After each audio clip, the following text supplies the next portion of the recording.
As the U.S. returns to some sort of normalcy in the wake of the pandemic, we're bearing witness once again to an all too familiar part of American culture: gun violence. The statistics are staggering. According to data from the Gun Violence Archive, we've already seen 260 mass shootings this year. As of June, over 19,000 Americans have been killed by guns. And just today, a military base in San Antonio, Texas, went on lockdown after there were reports of two people firing shots from outside the gates. Ultimately, at about 11:50 early this afternoon or morning, we heard a call come into our dispatch of possible gunshots fired from an off-base perimeter location, allegedly coming into the installation at one of our facilities on the installation. So,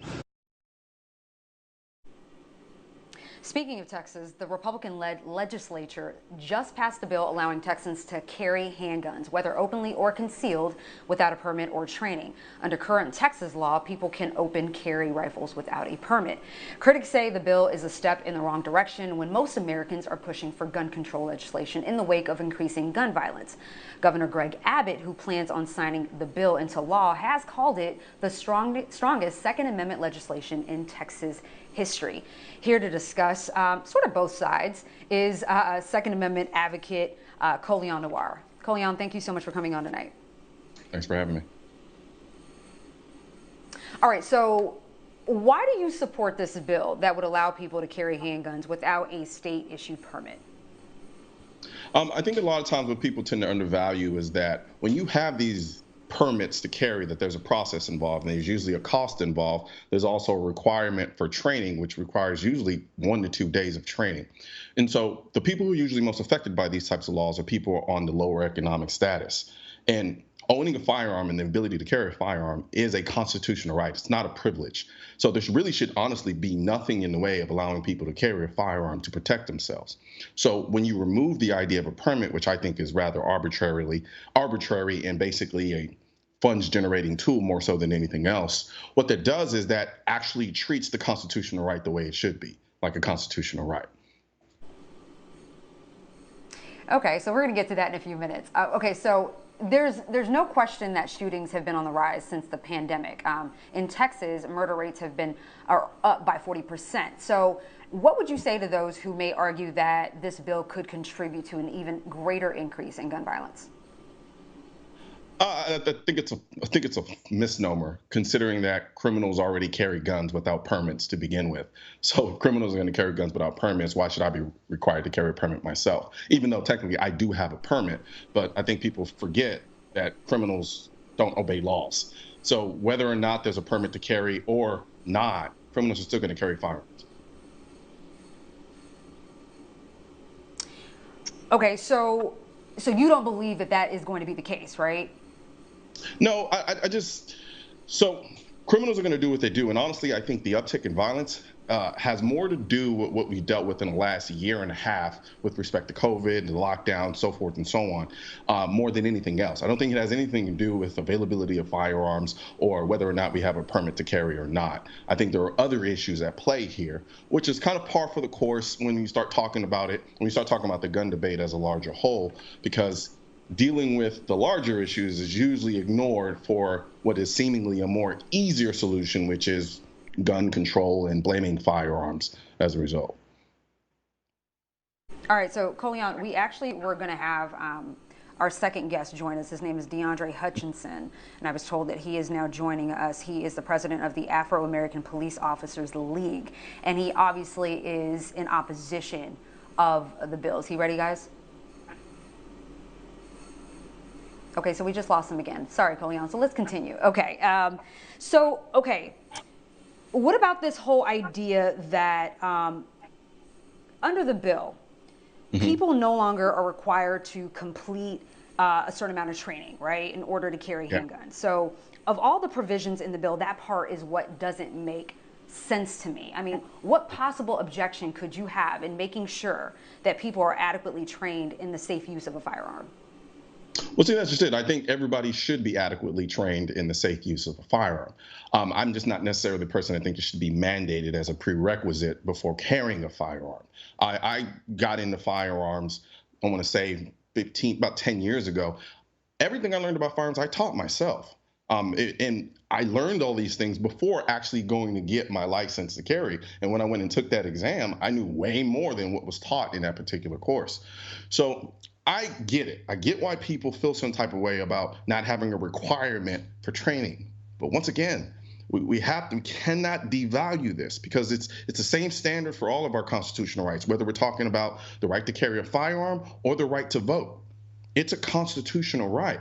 And so when you start adding these things like permits and requirements, you have places like, for instance, let's say New Jersey, who exceeding the ability to get a concealed carry license in places like New Jersey is almost impossible, because they try to put every single barrier that they possibly can in front of you before you can actually get the license.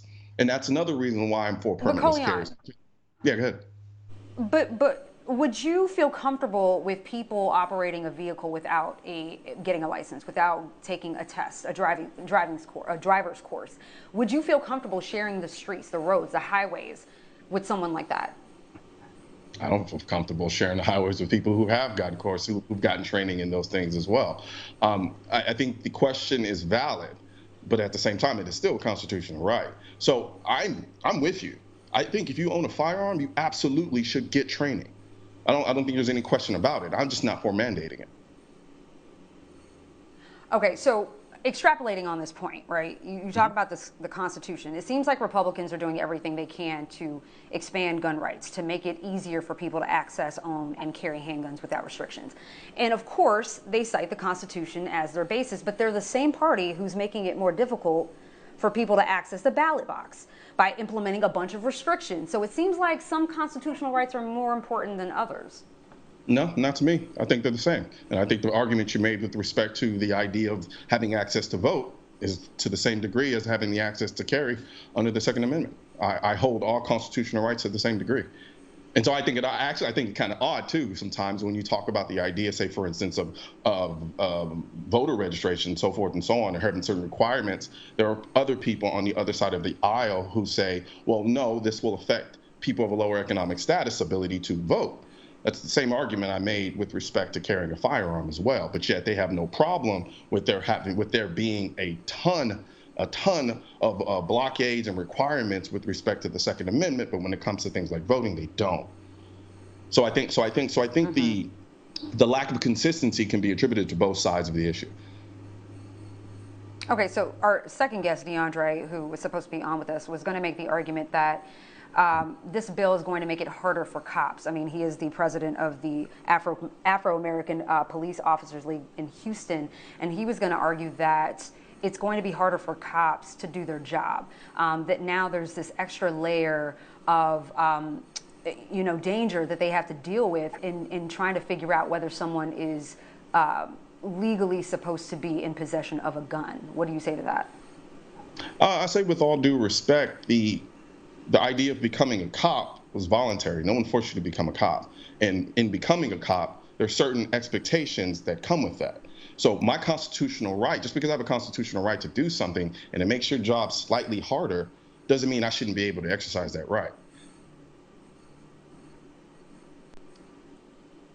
Colion, come on. What? Now you understand what it's going to be. What are you at loss at with respect to that? What I just said? Well, because you're making it seem as though, okay, so if it's going to be harder, then just don't become a cop, right? It's not that simple. It's already hard enough. It's already a hard enough job, right? I didn't say don't become a cop. I didn't say if it becomes harder, don't become a cop. That's essentially what you're saying. No, what I'm saying is if you're going to become a cop, you understand that there's a certain level that you need to rise to. So if there is a law that's passed that's designed to protect people's constitutional rights, you as an officer should rise to that degree of understanding that people have a constitutional right. Yes, it may make your job harder. I don't necessarily see how that is the case, to be honest, because like I said before, criminals carry guns without permits all of the time. And the idea that law-abiding citizens carrying firearms all of a sudden makes your job harder is to assume that me owning a firearm inherently is a bad thing. and it's not. Well, what do you say about permitless carry, because that's what Republicans are calling it, that it encourages the assumption that weapons are a logical element of a confrontation now?